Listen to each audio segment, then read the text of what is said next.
ये कहानी अंत तक जरूर देखें, आपकी आंखें भर आएंगे।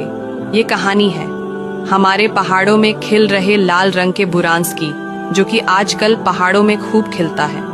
बहुत पहले की बात है, एक किसान ने अपनी इकलौती बेटी का ब्याह कर ससुराल भेज दिया।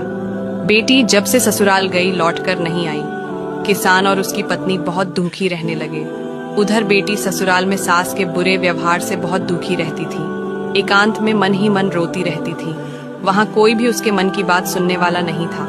वह घर आंगन, खेत खलिहान, जंगल जाती, उदास रहती। एकांत में पेड़ पौधों, जीव निर्जीव से बातें करती तो क्षण भर के लिए उसका मन हल्का हो जाता। उसके इस अकेलेपन ने उसे पूरे गांव में पागल घोषित कर दिया। तीज त्योहार पर गांव में चहल पहल होती। गांव की बहू बेटियों का अपनों से मिलने जुलने के लिए आना जाना शुरू हो जाता। किसान और उसकी पत्नी भी अपनी बेटी की राह देखते देखते निराश हो जाते। एक दिन बेटी ने सुना उसकी माँ बीमार है। उसे चिंता होने लगी।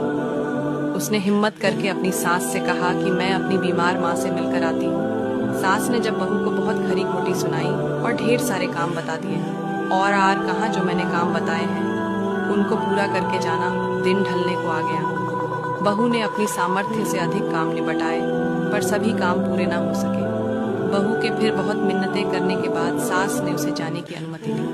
बेटी माँ से मिलने चल दी। वह जिस तेजी से चलती, उसे अपने कदम उतने ही धीरे महसूस होते। वह सोचने लगी, काश उसके तन पर पंख उगाए होते तो पलक झपकते ही माँ बाबू के पास पहुंच जाती और अपने मन की बात सुनाती। आखिर भागे भागे वह माँ के घर पहुंच गई। उसने देखा माँ उसकी याद में सूख कर कांटा हो गई है और पिता समय से पहले बूढ़े दिखने लगे हैं। उसने अपनी बात सुनाने से पहले माँ बाबू के विषय में जानना चाहा। वह दोनों कोई बात किए बिना बेटी की तरफ देखते रह गए। आश्चर्य से क्या यही उनकी बेटी है? उन्हें विश्वास नहीं आ रहा था और न ही आंखें सत्य को झुठला पा रही थी। वे बेटी के दुख को बर्दाश्त नहीं कर पाए। बेटी ने माँ को स्पर्श किया।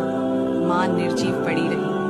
पिता के सीने से लगकर अपने दुख को हल्का करना चाहा, परंतु पिता का दिल पत्थर का हो चुका था। वह बिलख पड़ी। यह सब वह क्या देख रही है? माँ, बाबू इस तरह चुप क्यों हैं? बेटी ने उनको झिझोड़ा।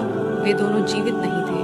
बेटी फूट फूट कर रोने लगी। कुछ दिन के बाद उनके घर के आंगन में एक बुरांश का पेड़ उग और उस पर लाल फूल भी निकल आए। अब बेटी हर त्योहार पर उस बुरांश से मिलने जाती थी। आज भी पहाड़ों पर बुरांश खिलता है। बहू बेटियां बुरांश से मिलने अपने मायके आती हैं। बुरांश को देखकर वे उदास नहीं होती, हमेशा खुश रहती हैं।